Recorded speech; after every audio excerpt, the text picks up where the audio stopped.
大家見到我就知道蝦頭係點樣㗎啦，但係你哋又知唔知道楊思敏係點嘅咧？你哋又識唔識邊個係楊思敏咧？睇下訪問就知。我覺得係好似嗰個表演揀咗我，跟住我就有個同學就話：喂，陪我去考演藝學院啦咁。咁其實我完全係唔知道咩係演藝學院嗰陣時，係佢介紹我認識嘅，咁就開始接觸咩叫做舞台劇啦。咁我就開始去睇啦，同埋去上一啲 workshop 啦，係關於舞台劇嘅。咁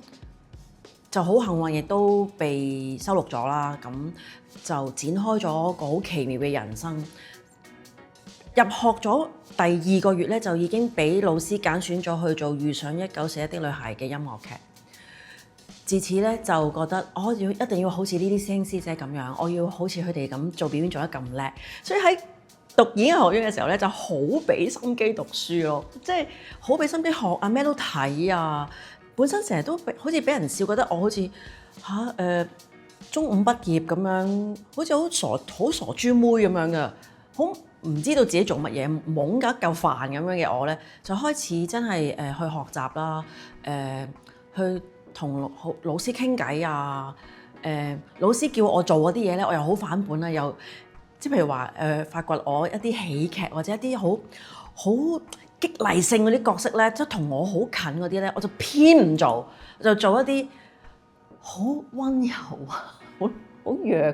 好弱嘅角色啊，咁樣即係海鷗啊，史特可夫嘅劇本好生活感嘅，但係我平時個人咧就即係大刀闊斧咁樣咧嗰啲。即係呢啲嘅我咧，全部都係喺個校園裏邊咧，就全部喺度試咯。全部都可能係會失敗或者有一啲錯誤嘅選擇嘅，但係全部都係令到我更加明白我自己係點，同埋係我自己點樣去行揀選我自己要行嘅路。咁最終就揀咗真係覺得自己喺喜劇方面嘅觸覺咧係有啲唔同嘅咁，所以就朝住喜劇嘅路去開展咗先咯。自己係好開心，可以喺舞台劇嘅發展裏邊咧係好順利，因為遇到好多好好嘅導演啊，或者好好嘅人去帶領我，去俾一啲角色我做。咁做到7、8年 freelance 之後咧，我就加入咗劇團，因為想自己咧去唔同嘅角色都可以涉獵喎。如果做 freelance 嘅話咧，即係你做開嗰啲喜劇角色咧，通常都會揾翻你做嗰啲喜劇角色。咁我就覺得自己要想只係即係做相同嘅事咯。即係我去到某一個階段咧，我個人就會成日都會想尋求啲突破。咁喺嗰個階段裏邊就入咗劇團。咁喺劇團嗰度咧就產生咗呢一個朝聖辦公室呢個經典嘅劇目。咁呢啲經典劇目咧，亦都吸引咗一啲人去覺得不如改編去做電影啦咁樣。咁所以喺嗰陣時就有一啲嘅機會咧，去做下舞台劇之餘，亦都做電影。咁做下咧，亦都離開劇團啦。咁離開劇團嘅時候咧，就有 keep 住有啲嘅電影嘅拍攝啦，同埋就係咁啱就係因為有監製。電視台嘅監製咧睇咗嗰個朝聖辦公室個橙色嗰個 Clementine 嗰個角色咧，佢就覺得咦好啱喺佢嗰個劇裏邊咧做一個 final boss， 就係賣剩 Lady 啦。咁所以我離開劇團嘅時候咧，就咁啱遇到個機會，就係遇到拍到電視劇咯。咁呢個都係真係唔係我 plan 出嚟，覺得我自己要我做完舞台劇我就要去做電視或者做電影，其實係冇特別要去諗，但係就係順理成章就入咗電視台，而且就一嚟就已經俾觀眾認識一個咁爆嘅角色，仲要同子華神一齊去合作咁。咁最近都有重播啊，我自己都有睇翻，都係嗰個劇情都係令人係好難忘，因為好絕啊！即係嗰個條橋咁樣。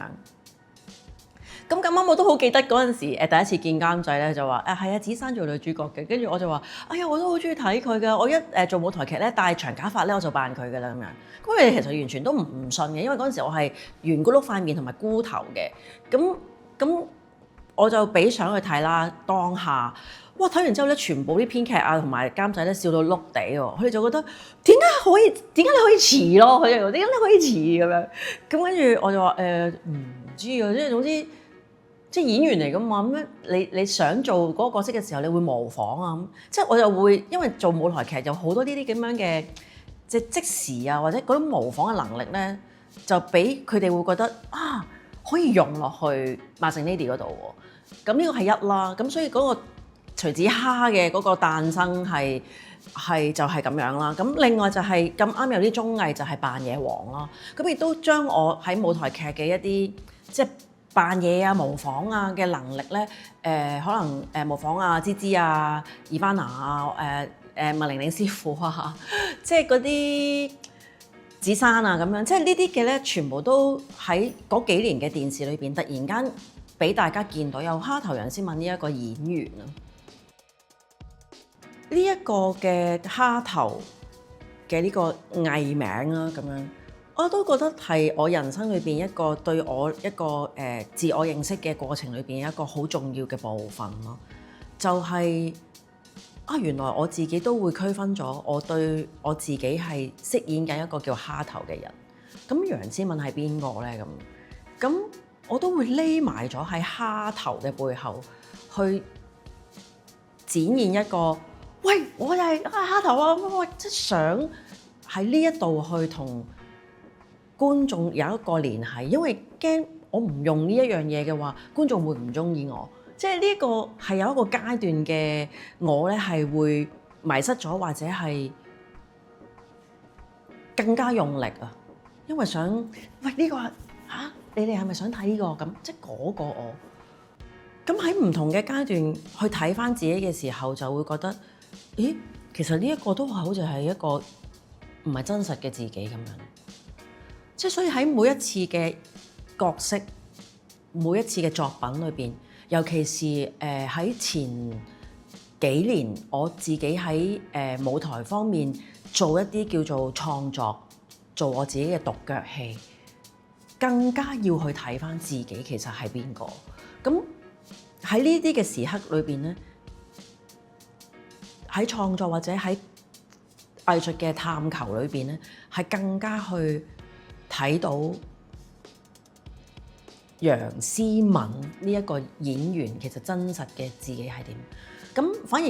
嗰個階段咧，就喺角色自己嘅尋找裏邊咧，真真正正做到喺演藝學院入學嘅第一日，鐘景輝老師嗰陣時係我哋嘅院長，同我哋分享嘅第一句説話就係做演員嘅工作就係一生嘅工作嚟嘅，係一個 self-discovery 自我發現嘅過程。咁我喺嗰個階段嘅自我發現嘅過程裏邊，就係開始真係去接受真實嘅我，其實佢唔係一個一定要爆 energy 嘅我嚟嘅，我唔使一定要刻意每一次喺人前都要咁咯。可能我做返一個認真嘅我，或者思考性啲嘅我，或者一個溫柔啲嘅我，我接納我自己可以有呢一面，唔使一定要下下都要嘭嘭嘭咁樣走出嚟。就係嗰一刻，我覺得我接納咗自己有唔同嘅可能性，可以喺人前出現嘅時候咧，我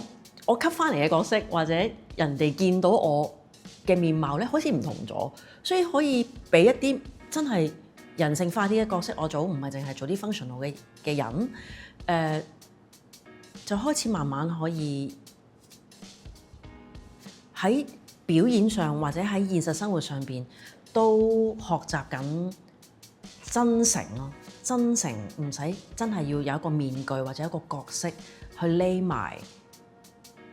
我會願意去將楊思敏呢個真實嘅自己去坦誠啲咁樣去呈現咯。無論喺表演上嘅喺角色度，定話係我自己平時嘅自己，都開始冇嗰度力咁多。呢個係我最大嘅得着咯，喺呢幾年。